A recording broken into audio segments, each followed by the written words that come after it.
Hello everyone and welcome back to the CompTIA A Plus 1101 and 1102 review question series. In this video I'll be going over the questions for chapter 17, and chapter 17 will focus on security concepts. Of course, remember to pause in between the videos to figure out which is the correct answer. Alright, with further notice, let's get into this video today. Question number 1. Which component of physical security addresses outer level access control? A. Fences. B. Access control vestibule. C. Multi-factor authentication. D. Strong passwords. Which component of physical security addresses outer level access control? Physical. The answer here is A. Fences. So fences are intended to delay or deter entrance into a facility. Access control vestibules are used for mid-layer access control to prevent tailgating. Multi-factor authentication is used for mid and inner layer access control. Strong passwords are used for mid and inner layer access control. Question number 2. Which type of device can detect weapons on a person entering a facility? A. Biometrics. B. Magnometer. C. Motion sensor. D. Badge reader. So what can detect weapons on a person when they're entering a facility? What could that be? That would be a magnetometer or magnetometer, if you want to put it like that. So the answer here is B. So this is known as a metal detector. It can detect weapons on a person entering a facility. Biometrics are used to authenticate someone based on their face, retina, fingerprint, or some other method that biologically verifies their identity. A motion sensor is used to detect motion. A badge reader is used to scan security ID badges.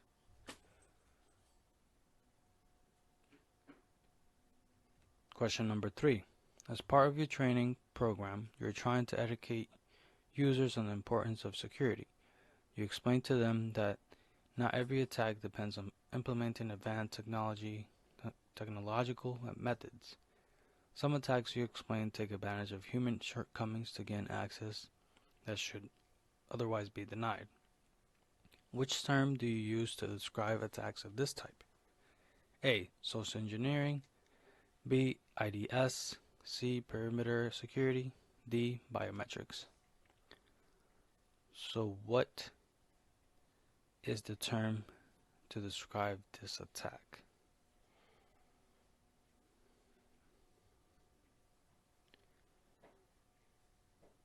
The answer here is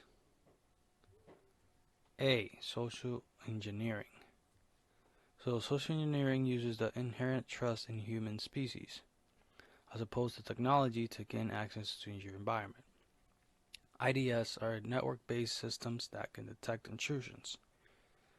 Perimeter security describes physical security.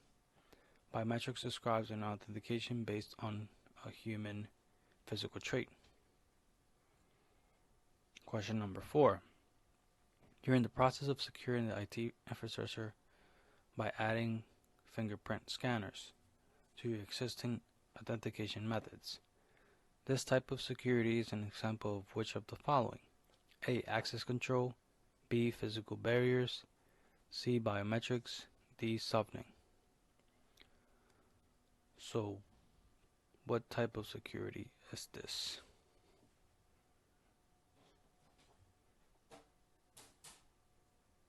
That will be C. Biometrics. A fingerprint scanner or any device that identifies a person by a physical trait is considered a biometric security control. Access control is a system that controls access for users. Physical barriers are structures that limit physical access. Softening refers to weakening of security. Question number 5. Which type of attack denies authorized users access to network resources? A. DOS, B. Worm, C. Trojan, D. Social engineering.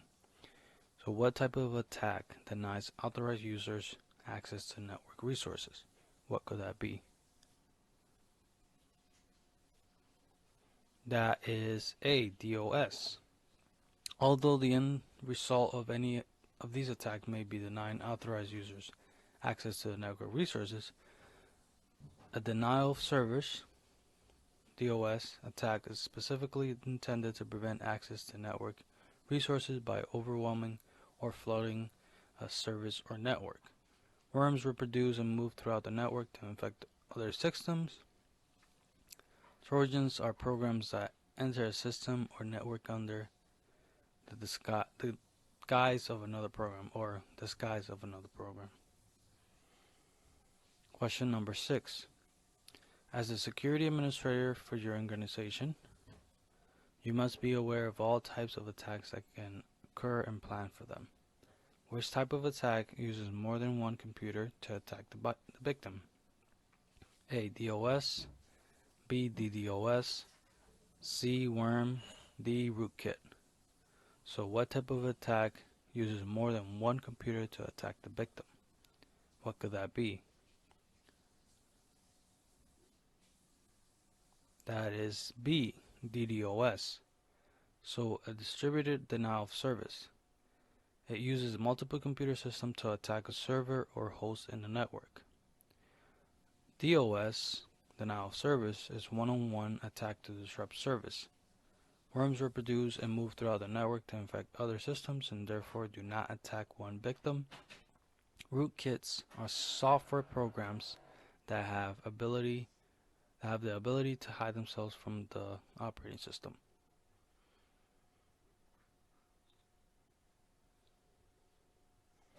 Question number 7. A vice president of your company calls a meeting with the IT department after a recent trip to a competitor's site. She reports that many of the companies she visited granted access to the operating system or applications after an employee presented a number that rotated. Of the following, which technology relies a rotating number for uses for authentication? A. Smart card, B. Biometrics, C. Geofencing, D. Token. So what relies on a rotating number for uses for authentication? What type of technology is this? The answer here is D. Token. Tokens are rotating numerical keys that you must physically have with you to gain access to the operating system or applications. Question number 8. You have discovered that credentials to a specific application have been stolen. Application is accessed from only one computer on the network. Which type of attack is this most likely to be? A. On-path attack, B. Zero day, C. Denial of service, D. Smurf.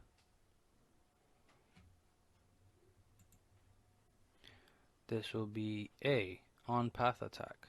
So an on-path attack intercepts data and then sends the information to the server as if nothing were wrong while collecting the information. Zero-day attacks are attacks in which the developer has not properly patched the hole yet and is unaware of the hole. A DOS, denial of service attack, is used to disrupt legitimate requests from being answered. A Smurf attack is a type of distributed denial of service.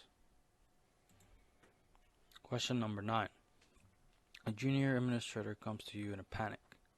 After looking at the log files, he has become convinced that an attacker is attempting to use legitimate IP address to disrupt access elsewhere on the network. Which type of attack is this? A. Spoofing, B. Social engineering, C. Worm, D. Password.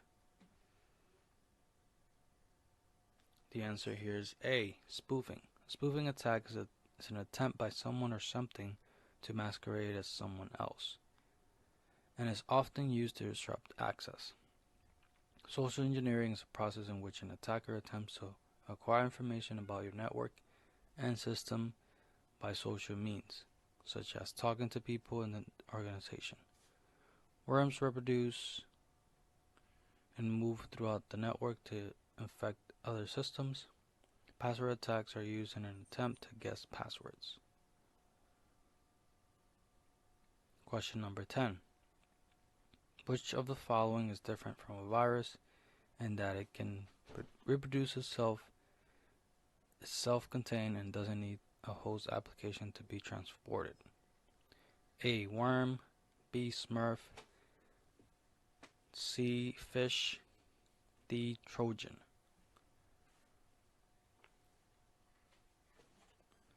The answer here is A. Worm. So a worm is different from a virus that it can reproduce itself, is self-contained, and doesn't need a host application to be transported. A Smurf attack is a type of distributed denial of service. A phishing attack is an attempt to gain a user's credentials to a network resource. Trojan horses are programs that enter a system or network under the guise of another program. Question 11. A reflective attack attempts to use a broadcast ping on a network. Then the return address of the ping may be that of a ballot system in your network. Which protocol does a reflective attack use to conduct the attack? A. TCP. B. IP. C. UDP. D. ICMP. The answer here is D. ICMP. The reflective attack is using a broadcasting ping, ICMP, on a network. The return address of the ping may be that of a ballot system in your network. The TCP is not typically used with a reflective attack. The Internet Protocol, IP, is a suite of protocols and solely used with a reflective attack. The user datagram protocol is not described in this reflective attack. Question number 12. Which type of attack involves passing a database query with a web request? A. Insider threat. B. Evil twin. C. SQL injection. D. Tailgating. What type of attack involves passing a database query? This would be C. SQL. So an SQL injection attack is a method of passing an SQL query with a web request by using an escape code sequence. An insider threat is from within your organization, such as disgruntled employee. An evil twin attack involves a rogue access point with the same SSID as your organization. Tailgating is the act of walking behind someone who has swiped to get into an area so the attacker can gain access or entry.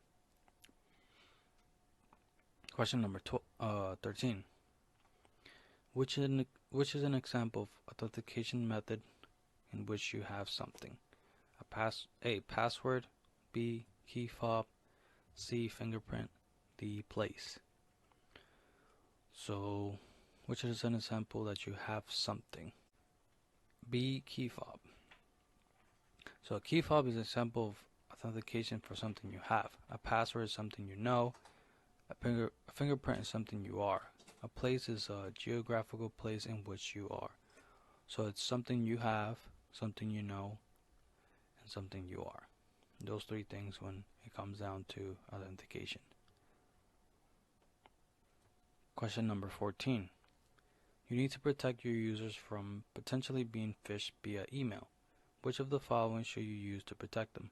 A. Antivirus software. B. End user education. C. Secure DNS. D. The principle of least privilege. So how can you protect the users from being phished? You can educate them. So B. End user education is the best way to protect your user from the threat of phishing via email.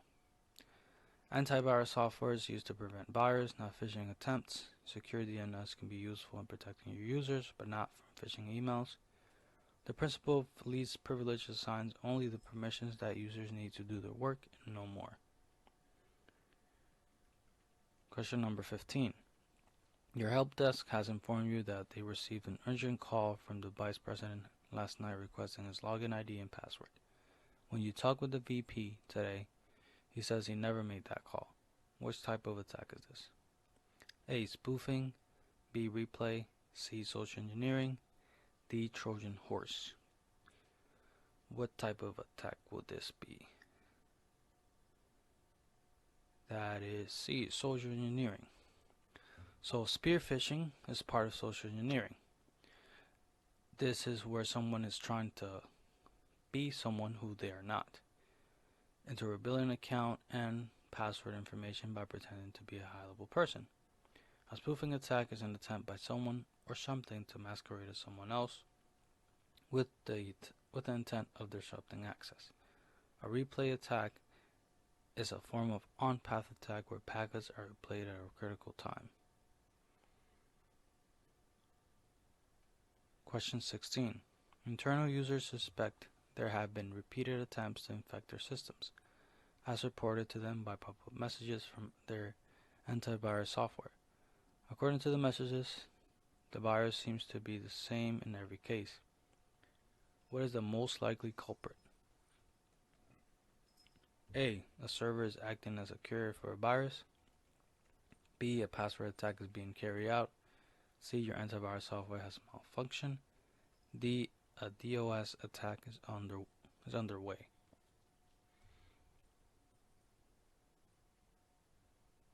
The answer here is A. A server is acting as a carrier for a virus. Some viruses won't damage the system in an attempt to spread into all the other systems in the network. These viruses use that system as a carrier of the virus. A password attack will not prompt your antivirus software to notify you. Your antivirus software could be malfunctioning, but it will not suggest the same virus is infecting you over and over again. A DOS attack will not prompt your antivirus to notify you.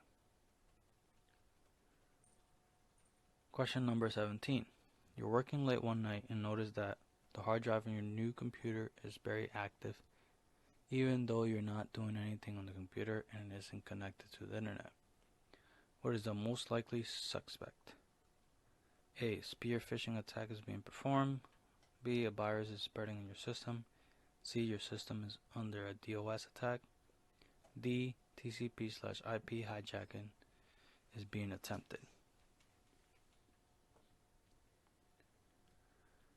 The answer here is B. A virus is spreading in your system. The system of many viruses is unusual activity on the system disk. The virus spreading to other files on your system causes this. A disk failure will not create high disk activity. Spear phishing attack is social engineering attack. It will not create high disk activity. A DOS attack nor TCP/IP hijacking attacks will create high disk activities. Question number 18. You're the administrator for a large bottling company.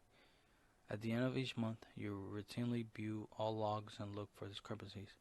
This month, your email system error log reports a large number of unsuccessful attempts to log in. It's apparent that the email server is being targeted. Which type of attack is most likely occurring?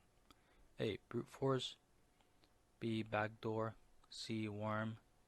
D. TCP/IP hijacking. So what attack could be going on here? That would be A. Brute force. A brute force attack is a type of attack in which a password is guessed over and over until the right password is guessed. Backdoor is an embedded account that allows unauthorized access to an unpatched coding hole. A worm is so different from a virus. They can reproduce itself, it's self-contained, and doesn't need a host application to be transported. TCP/IP hijacking is an attack that attempts to redirect the TCP/IP conversation to the threat agent. Question number 19. Your boss needs you to present to upper management the need for a firewall for the network. What is the thesis of your presentation? A. The isolation of one network from another. B. The scanning of all packets for viruses. C. Preventing password attacks. D. Hardening of physical security. This would be A. The isolation of one network from another. The thesis of your presentation should outline the need of a firewall to isolate the external network from the internal network. Firewalls will not scan packets for viruses. Firewalls will not prevent password attacks or harden physical security. Last but not least, question 20.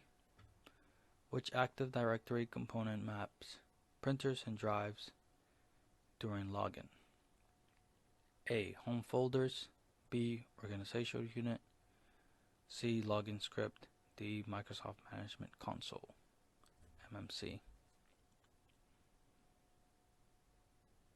The answer here is C. Login script. A login script is used by Active Directory during login to map drives and printers. A home folder is a private network location in which the user can store the personal files. OUs are used to group computers and users so that group policy can be applied. The MMC is used to manage various aspects of Active Directory and the local operating system. Alright everyone, thank you for watching, and of course be on the lookout for the other video.